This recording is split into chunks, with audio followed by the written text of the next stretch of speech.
The legends tell us on this very same night, exactly 117 years ago, on this very same hour, our chilling story was to unfold.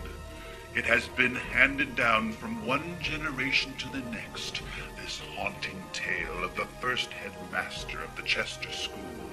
And although many do not believe, there will always remain a few brave, or should we say, unruly children that know it to be true.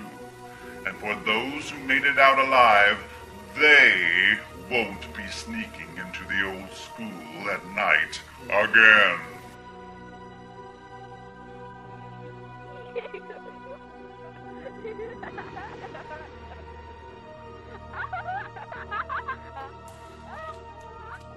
School had finished for the day when the new headmaster, Farley Wacken, made his final check of the school. He ran the school with an unrelenting sternness that is usually reserved for the worst prisoners of our fair state of Nebraska. Mr. Wacken was known throughout Thayer County for wielding his ruler in a rage over misbehaving children who would run in the halls or talk in class. School was a place of learning, not fun. There was no time for passing notes or chewing gum, and Mr. Wacken made sure that this was a lesson taught to all. The children feared him and his yardsticks, which were always close at hand. It had been a long, frustrating day for Mr. Wacken. For you see, it was Halloween, and all the children were dressed in their costumes. The smell of carved pumpkins still filled the air.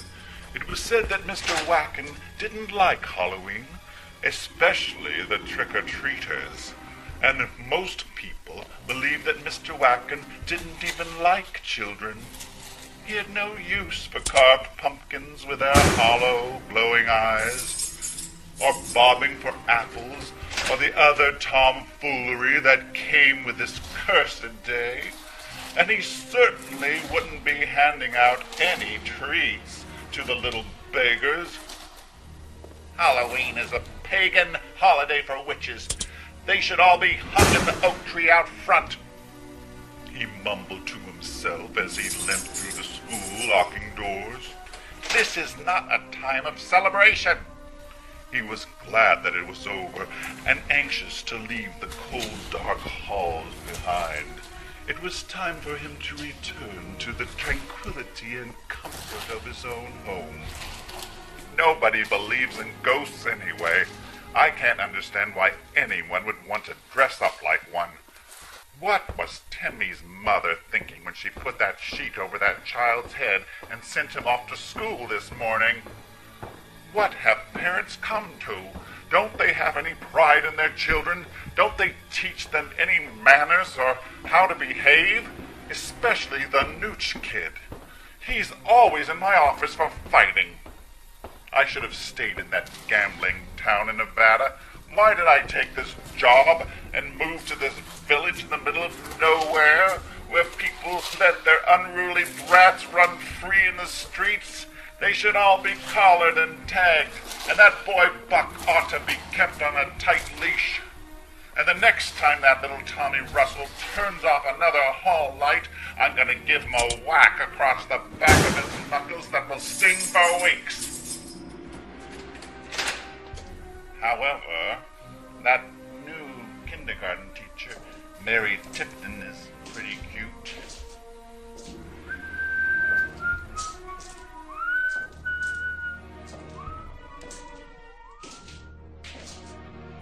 Turning off the last light, he made his way to the front door. Through the sounds of his own footsteps, he heard a strange noise.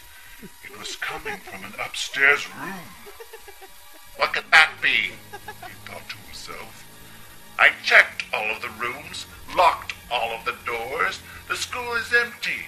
There is no one else here. I'm sure of it. There it was again. It sounded like laughter. There were children still in the building. He turned lights back on and hurried upstairs as the children's voices seemed to grow, filling the halls with a haunting reverberation. The noise seemed to be coming from his office.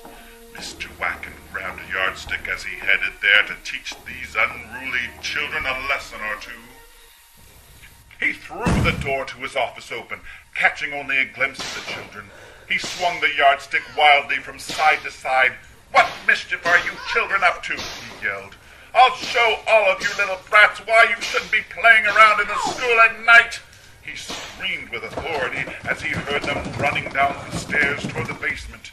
The children laughed at his threats. This sent Mr. Wacken into a rage as he chased them down the hall. "Get back here! Where do you think you're going?" It was at this time that the children made their biggest mistake. They began to taunt their headmaster. "Hardly walking, hardly walking," they called out. This enraged the old man even more.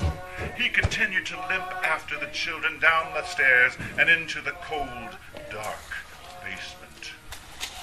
"I'll show you, hardly walking. When I catch up to you, you'll be barely standing. You better hope that I don't find you." You won't find us here. Shh! "I know you're down there." Alex, you here? I'm over here, Kyle. I think there's a light switch over here. Tommy, no!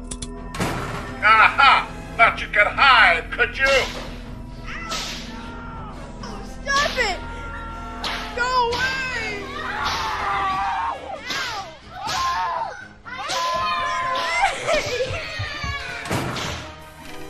They managed to get the door open, and Mr. Wacken chases them from room to room. "Come back here this instant! Kyle Peterson, I know that's you! Is that your brother with you? Let's go! You can run, but you can't hide! I will find you!" The children had managed to escape, for now. They ran back upstairs to the top floor, and Mr. Wacken followed close behind.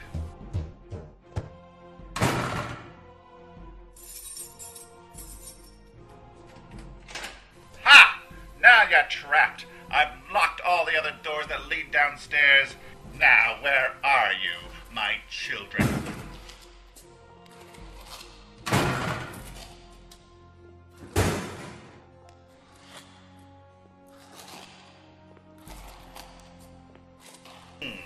Where are they?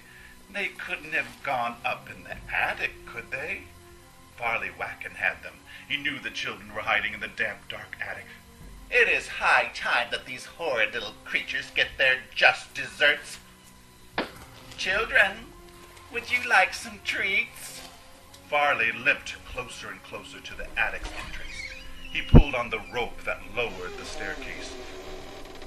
He slowly limped up the stairs. He reached the top step when the children had not been upstairs, but hiding. They pushed the staircase back up and latched it with Farley's own yardsticks. "Let me out!" He can run up there for all I care. The children just laughed. Farley's screams were muffled in the night until they faded to silence. Wasn't Timmy hiding in the attic? There's no way I'm going back. The kids ran down the halls and out the front doors into the safety of the night. Hey guys, wait! Don't leave me here alone! "You aren't alone, you little brat." No! And now you too know the legend of Farley Wacken of the Chester School. But you won't read about Mr. Wacken in the newspaper archives. The townspeople were quite glad when he left town unexpectedly. The new owners say that they can still hear the clomp step of Mr. Wacken's shoes pacing the attic floor, and occasionally they hear Timmy's laughter in the halls. So, if you ever walk by the school late at night and see Timmy looking out an upstairs window, please wave and smile. Stay